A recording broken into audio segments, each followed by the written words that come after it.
शिवसेना पक्ष आणि चिन्हाचं प्रकरण हे फेब्रुवारी 2023 पासून सुप्रीम कोर्टात प्रलंबित आहे।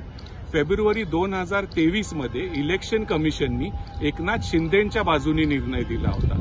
त्यांनी काय कारण दिलं होतं की शिवसेनेचं जे कॉन्स्टिट्यूशन आहे ते स्पष्टपणे शिवसेनेने त्यावेळेस 2018 मध्ये इलेक्शन कमिशनला कळवलं नव्हतं।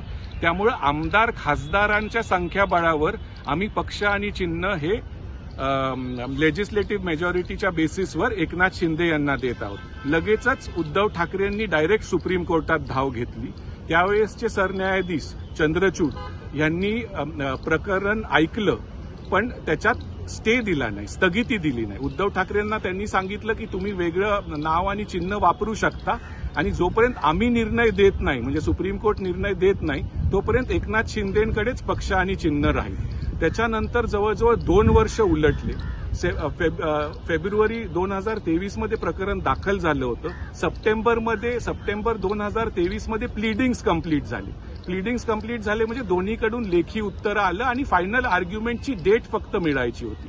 जस्टिस चंद्रचूडांच्या वेळेस काही डेट मिळाली नाही। तारीख जरी आली तर बोर्डावर मॅटर यायचं नाही, बोर्डावर आलं तर ते पोहोचायचं नाही। जस्टिस चंद्रचूड नंतर रिटायर झाले, त्याच्यानंतर जस्टिस खन्ना चीफ जस्टिस झाले। त्याच्यात पण काय त्यांच्या कारकिर्दीत पण काय प्रकरण बोर्डावर आलं नाही।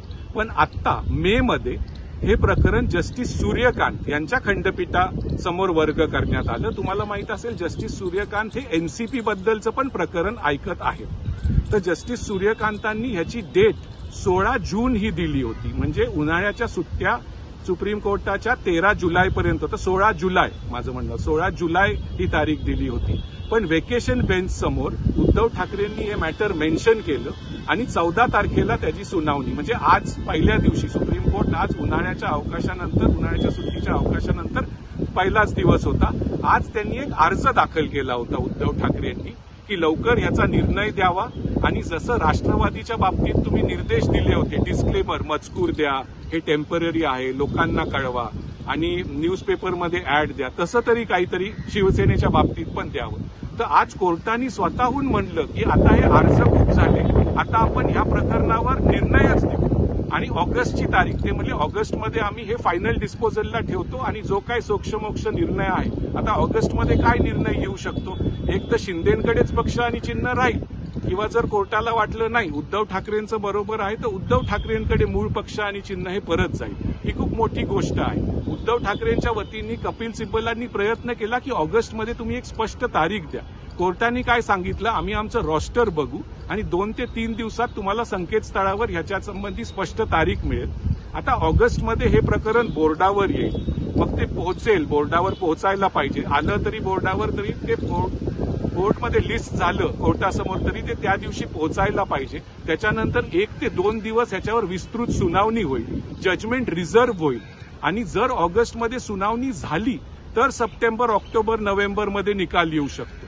तर आता स्थानिक स्वराज्य संस्थेच्या आधी निकाल येतो का नाही ते आपल्याला सांगता येणार नाही, पण सुप्रीम कोर्टाने एक स्पष्ट केलं आहे की ऑगस्टमध्ये आम्ही ह्याची सुनावणी घेऊ आणि लवकरात लवकर निकाल द्यायचा प्रयत्न करू। तर तसं बघितलं तर आज उद्धव ठाकरेंना हा मोठा दिलासा आहे, कारण 2 वर्षापासून ते प्रतीक्षेत आहेत पक्ष आणि चिन्हाबाबत आणि काहीच सुप्रीम कोर्टात हालचाल होत नव्हती।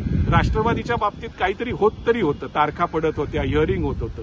शिवसेनेच्या बाबतीत त्यांनी वेकेशन बेंच समोर प्रयत्न केला, वेकेशन बेंचनी 14 तारखेला आज ते मॅटर लिस्ट केलं आणि आज स्वतः जस्टिस सूर्यकांत म्हणले ठीक आहे, अर्ज वगैरे काही नाही, आम्ही या मॅटरचं सोक्षमोक्ष करून टाकू। तर त्यामुळे ऑगस्टच्या आपल्याला तारखेची प्रतीक्षा आहे, ती काही दिवसात कळेल आणि मग सुप्रीम कोर्ट ह्याच्यावर काय निर्णय घेईल ती ऑगस्टमध्ये स्पष्टता येईल आणि ऑक्टोबर, नोव्हेंबरच्या आत ह्याच्यावर निकाल येण्याची शक्यता आहे।